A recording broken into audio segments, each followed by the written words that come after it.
আসসালামু আলাইকুম। নতুন একটা ভিডিওতে আপনাদের সবাইকে জানাচ্ছি স্বাগতম। তো এক ভাই প্রশ্ন করেছেন যে ভাই আমি যখন গাড়িটা হ্যান্ড ব্রেক উঠানো থাকে আমার, তারপরও হচ্ছে আমার গাড়িটা চলে, এটার কারণটা কি?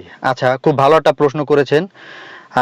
হ্যান্ড ব্রেকের বিষয়টা আপনাদেরকে একটু ক্লিয়ার করে দেই। এর আগে আমি কিন্তু হ্যান্ড ব্রেক নিয়ে কিন্তু আমি ভিডিও করেছিলাম। এই যে যে হ্যান্ড ব্রেকটা দেখতেছেন, এটা নিয়ে কিন্তু আমার আরও কয়েকটা ভিডিও করা আছে। যে একটা গাড়িতে যে এই গাড়িতে এইরকম হ্যান্ড ব্রেক থাকে, বা অন্য গাড়িতে প্রিমিয়ার এলিয়ন লেটেস্ট যে গাড়িগুলো, এই গাড়িতে এই পায়ের নিচে হ্যান্ড ব্রেক থাকে। তো আসলে মূলত হ্যান্ড ব্রেক 4 প্রকার হ্যান্ড ব্রেক থাকে। হাইয়েস্ট গাড়িতে হ্যান্ড ব্রেকটা এইখানে থাকে, এটা ধরে টান দিতে হয়, বা বাসে বা ট্রাকে আরেকটা থাকে। মোট 4 প্রকার হ্যান্ড ব্রেক থাকে। তো এটা নিয়ে আমার একটা ভিডিও করা আছে, আপনি ওই ভিডিওটা দেখে আসবেন। হ্যান্ড ব্রেকে তো হ্যান্ড ব্রেকের কাজটা হচ্ছে কি, এবার একটু ভাই যে প্রশ্নটা করেছেন ওই প্রশ্নটার উত্তর আমি দিতেছি। তো হ্যান্ড ব্রেকের কাজটা হচ্ছে কি, আসলে আপনার গাড়িটাকে লক করে দেয়া। হ্যান্ড ব্রেকটা আমরা কখন ইউজ করব, কোথায় ইউজ করব? হ্যান্ড ব্রেকটা আমরা ওই জায়গায় ইউজ করব যে জায়গায় মনে করেন আপনি একটা ঢালু জায়গায় গিয়েছেন, বা উঁচু নিচু কোনো জায়গায় আপনি গাড়িটা রেখেছেন। এখন গাড়িটা দেখা যাচ্ছে যে রেখে দিলে গাড়িটা একা একা চলে যায়। তখন হচ্ছে কি, এই হ্যান্ড ব্রেকটা এইভাবে, এটা যেমন উঠানো, এই যে নামিয়ে দিলাম, এইভাবে এটা উঠাতে হয়। উঠালে দেখা যাচ্ছে যে আপনার চাকা মোটামুটি আপনার লক হয়ে যাবে। এখন হচ্ছে আপনার এটা কোনোভাবে আপনার গাড়ি যদি আপনি যখন এমন এই এক্সেলেটার দিলে কিন্তু আমাদের গাড়িটা যেরকম চলে, এরকম এক্সেলেটার গাড়ি দিলে চলে। কিন্তু যখন আপনি হ্যান্ড ব্রেক এইভাবে হ্যান্ড ব্রেক যখন উঠানো থাকবে, তখন যদি আপনি এই এক্সেলেটার দেন, তারপরেও কিন্তু গাড়ি চলবে না, গাড়ি কিন্তু যাওয়ার কথা না। কিন্তু ওই ভাই প্রশ্ন করেছেন যে আমার গাড়িটা হ্যান্ড ব্রেক উঠানোর পরেও আমার গাড়িটা চলে, তার মানে প্রবলেমটা কি? তো এইটা নিয়ে আজকে আপনাদেরকে বিস্তারিত একদম সবকিছু দেখিয়ে দেবে ইনশাল্লাহ। পুরো ভিডিওটা দেখলে আশা করি ইনশাল্লাহ এখান থেকে আপনি ভালো একটা ধারণা পাবেন, এবং কি এই সমস্যাটা থেকে আপনি সমাধান করে নেবেন ইনশাল্লাহ। কোনো রকমের সমস্যা হবে না আপনার। তো পুরো ভিডিওটা দেখবেন, কেউ টানাটানি করবেন না। আর যারা ড্রাইভিং শিখতে চান অবশ্যই আমাদের সাথে যোগাযোগ করতে পারেন। বাংলাদেশের 64টা জেলা থেকে এসে ড্রাইভিং শিখতে পারবেন। আমাদের এখানে থাকার জায়গা আছে, ইনশাল্লাহ থেকে ড্রাইভিং শিখতে পারবেন। আমাদের এখানে ড্রাইভিং শেখার ধরনটা এত ভালো যে আপনি এখানে একবার ড্রাইভিং শিখবেন, দ্বিতীয়বার আর ড্রাইভিংয়ের জন্য আল্লাহর রহমতে কোনো দিন কারো কাছে আপনার যাওয়া লাগবে না, একদম কমপ্লিট করতে পারবেন। আমরা এরকম শিক্ষা দিই না যে আমাদের কাছ থেকে ড্রাইভিং শিখে আবার অন্য জায়গায় যে আপনি ড্রাইভিং শিখবেন, এরকম শিক্ষা আমাদের এখান থেকে দেওয়া হয় না। তো যাই হোক, পুরো ভিডিওটা দেখবেন, কেউ টানাটানি করবেন না। আর আপনি যদি আমার চ্যানেলের নতুন একজন দর্শক হয়ে থাকেন, তাহলে অবশ্যই চ্যানেলটি সাবস্ক্রাইব করে নেবেন এরকম নতুন নতুন ভিডিও পাওয়ার জন্য। আর যারা সাবস্ক্রাইব করেছেন, থ্যাংক ইউ সো মাচ। এই মুহূর্তে ভিডিওটি যারা ফেসবুক পেজ থেকে দেখতেছেন, পেজটি ফলো দিয়ে কিন্তু অবশ্যই লাইক দিয়ে দিবেন। চলুন তাহলে ভিডিওটা শুরু করি।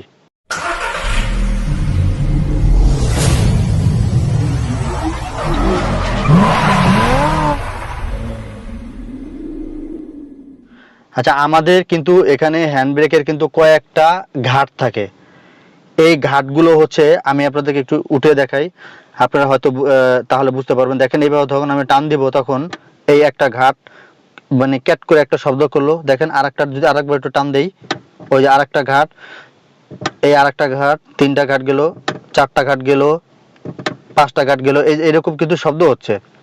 6টা ঘাট গেল, 7টা ঘাট গেল, দেখেন 7টা ঘাট গেল, 8টা ঘাট গেল। এই 8 ঘাটের পরে আর কোনো ঘাট নেই। এই 8 ঘাটের পরে হইছে আর কোনো ঘাট নেই, এই লাস্ট এই 8 ঘাট গেল। এখন হচ্ছে আপনি গাড়িটা স্টার্ট করবেন। স্টার্ট করে গাড়িটা যদি আপনি যদি চালান, আমি আপনাদেরকে একটু দেখাচ্ছি। ধরেন আমি গাড়িটা আমি স্টার্ট করলাম, এই ধরেন আমি গাড়িটা স্টার্ট করতেছি, স্টার্ট করলাম। স্টার্ট করার পরে এখন দেখেন আমাদের কিন্তু হ্যান্ড ব্রেকটা কিন্তু উঠানো। আর হ্যান্ড ব্রেক যদি উঠানো থাকে, তাহলে আপনার সাইনটা কিন্তু এইভাবে কিন্তু হ্যান্ড ব্রেকের যে একটা লোগো, এটা কিন্তু আপনার এখানে কিন্তু উঠে থাকবে, এখানে উঠে থাকবে। আর হ্যান্ড ব্রেক যদি নামিয়ে দেয়, তাহলে কিন্তু এই লোগোটা কিন্তু থাকবে না। তো এখন হচ্ছে দেখেন, আমি এখন এটা গাড়িটা একটু চালাবো। তো চালানোর ক্ষেত্রে হ্যান্ড ব্রেক কিন্তু উঠানো আছে, আমি আরেকবার দেখাচ্ছি। হ্যান্ড ব্রেক কিন্তু দেখেন উঠানো আছে, যে সিঙ্গেল দেয়া আছে। এখন দেখা যাচ্ছে যে আমি গাড়িটা চালাবো। এখন হচ্ছে আমি চালানোর জন্য আমি আগে ব্রেকে চাপ দিলাম, দেন আমি এটাকে আমি চাপ দিয়ে এটাকে আমি ডিতে ড্রাইভে দিলাম। ঠিক আছে, এখন গাড়িটা ব্রেক ছেড়ে দিলেই গাড়িটা চলবে, অ্যাক্সেলেটার দিলেও গাড়িটা চলবে। এই আমি ব্রেকটা ছেড়ে দিলাম, দেখেন আমার গাড়িটা কিন্তু জায়গায় কিন্তু দাঁড়িয়ে রয়েছে। এই যে দেখেন এখানে কিন্তু এই যে ডিতে ড্রাইভে দেওয়া আছে, হ্যান্ড ব্রেকের কারণে কিন্তু গাড়িটা যাচ্ছে না আর কি, ঠিক আছে। এখন আমি যদি একটু অ্যাক্সেলেটর দিই, দেখেন একটু অ্যাক্সেলেটর দিলাম, এই দেখেন আমি অ্যাক্সেলেটর দিলে দেখেন গাড়িটা এই দেখেন একটু মুভ করার চেষ্টা করতেছে, মানে বোম বোম করতেছে গাড়িটা যাওয়ার জন্য। আমি অ্যাক্সেলেটর দিচ্ছি, দেখেন আমি অ্যাক্সেলেটর দিচ্ছি, এই যে চাপ দিচ্ছি, অ্যাক্সেলেটর দিচ্ছি, এই যে দেখেন গাড়িটা কিন্তু একটু একটু মুভ করতেছে, গাড়িটা মানে চেষ্টা করতেছে যাওয়ার জন্য, কিন্তু যাচ্ছে না। কেন? আমার গাড়িটা হ্যান্ড ব্রেকটা কিন্তু পুরো লক করা, ঠিক আছে। এই যে দেখেন এই যে এই লোগোটা দিকে একটু তাকাইন। আগে আমরা গিয়ারটা একটু নিউট্রাল করি, দেখেন এই যে আমরা গিয়ারটা ডি থেকে এই এনে নিউট্রাল করে নিলাম। এবার হচ্ছে আমরা হ্যান্ড ব্রেকটা আমরা নামিয়ে দিলাম। এই হ্যান্ড ব্রেক নামানোর জন্য আগে হ্যান্ড ব্রেকটা একটু উঁচুর দিকে যাতা দিয়ে তারপর বাটনটা প্রেস করে তারপর সুন্দর করে নামিয়ে দিবেন। এখন দেখবেন যে ওই হ্যান্ড ব্রেকের লোগোটা কিন্তু চলে গিয়েছে, দেখেন এখন কিন্তু ওই হ্যান্ড ব্রেকের লোগোটা নেই। আর এটা যে লাফালাফি করতেছে, এটা হচ্ছে আমি আমার সিট বেল্ট লাগাই নেই, যে কারণে এটা সিগন্যাল দিতেছে যে আপনার সিট বেল্ট কিন্তু লাগানো না। তো এটা থেকে আমরা মোটামুটি আমরা বুঝতে পারলাম যে হ্যান্ড ব্রেক উঠানো থাকলে গাড়িটা কোনোভাবেই চলবে না। এখন ওই ভাই যেই ভাইটা আমাকে প্রশ্ন করেছেন যে ভাই হ্যান্ড ব্রেক এই ওঠানের পরেও, মানে উনি যখন এইভাবে যখন হ্যান্ড ব্রেকটা উঠিয়ে দেওয়ার পরে হচ্ছে ওনার গাড়িটা চলে, তার মানে এটার প্রবলেমটা কি?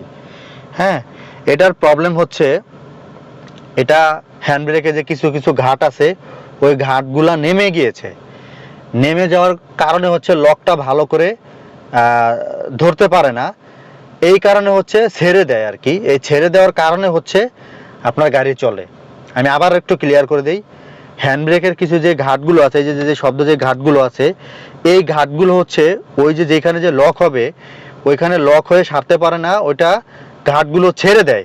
ছেড়ে দেওয়ার কারণে হচ্ছে ওটা পুরোপুরি লক হয় না। লক না হওয়ার কারণে হচ্ছে গাড়িটা হ্যান্ড ব্রেক উঠানোর পরেও তারপরেও গাড়িটা চলে। তো এখন এটা করণীয় কি? করণীয় হচ্ছে এটা আপনার মিস্ত্রি দিয়ে হ্যান্ড ব্রেকটা ঘাটগুলো মিলিয়ে নিতে হবে। হ্যান্ড ব্রেকের ঘাট আছে, ওটা চাকার ওখান থেকে মিস্ত্রিরা আপনাকে ওই হ্যান্ড ব্রেকের ঘাটগুলো মিলিয়ে দিবে।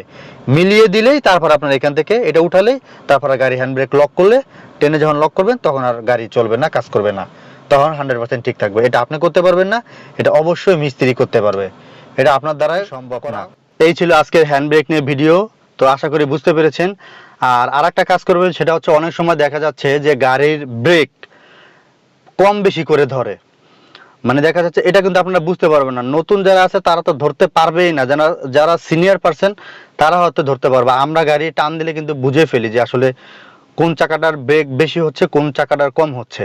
তো অনেক সময় দেখবেন কি ব্রেক, আমি আপনাদেরকে একটু শিখিয়ে দেই যে আপনারা যখন ব্রেকটা চাপ দিবেন, মনে করেন ধরেন আপনি একটা গাড়ি অনেক দিন ধরে চালাচ্ছেন, তো আপনি যখন আগে যতটুকু ব্রেক মানে ব্রেকের যে প্যাডেলটা যে চাপ দেয়, ওটা যতখানি চাপ দিলে, আগে যতটুকু চাপ দিলে ব্রেক হইতো, কিন্তু এখন অনেকখানি চাপ দেওয়া লাগে, বাট ওইভাবে ব্রেক হচ্ছে না। তো এটার জন্য কি হচ্ছে আপনার, যে মনে করতেছেন যে কিভাবে এতখানি চাপ দিচ্ছি ব্রেক এত কম ধরতেছে কেন? এটার কারণ হচ্ছে একটা চাকায় ব্রেক কম ধরে আর একটায় বেশি ধরে, যেই কারণে টাইমিংটা অ্যাডজাস্ট হয় না, এই কারণে হচ্ছে কম বেশি করে ব্রেক ধরে। তো এটার জন্য কি করতে হবে? মিস্ত্রির কাছে নিয়ে যেতে হবে। মিস্ত্রি আপনার চাকা খুলে তারপর ব্রেকটা আপনার মিলিয়ে দিবে, একদম অ্যাডজাস্ট করে দিবে।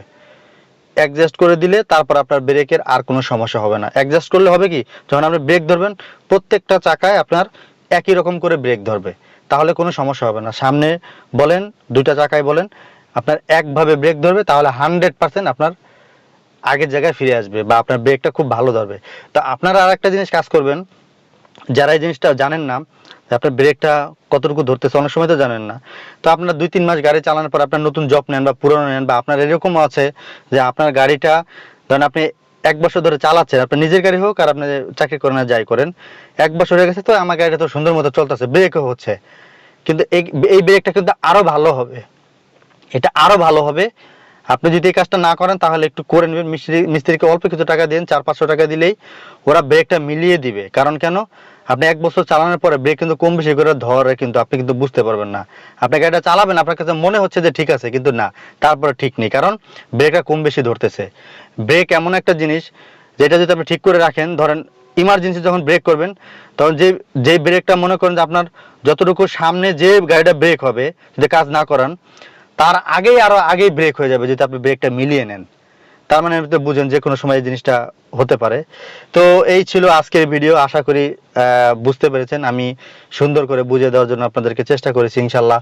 তো ভিডিওটা যদি ভালো লাগে তাহলে অবশ্যই লাইক দিবেন, আর আপনি যদি আমার এই চ্যানেলে নতুন একজন দর্শক হয়ে থাকে তাহলে কিন্তু অবশ্যই চ্যানেলটি সাবস্ক্রাইব করে নেবেন এরকম নতুন নতুন আপডেট ভিডিও পাওয়ার জন্য। আর যারা সাবস্ক্রাইব করেছেন থ্যাংক ইউ সো মাচ। এই মুহূর্তে ভিডিওটি যারা ফেসবুক পেজ থেকে দেখতেছেন পেজটি ফলো দিয়ে কিন্তু অবশ্যই লাইক দিয়ে দিবেন। তো আজকের মতো এই পর্যন্ত, দেখা হবে নতুন কোনো ভিডিওতে। সে পর্যন্ত সবাই ভালো থাকবেন। আল্লাহ হাফেজ।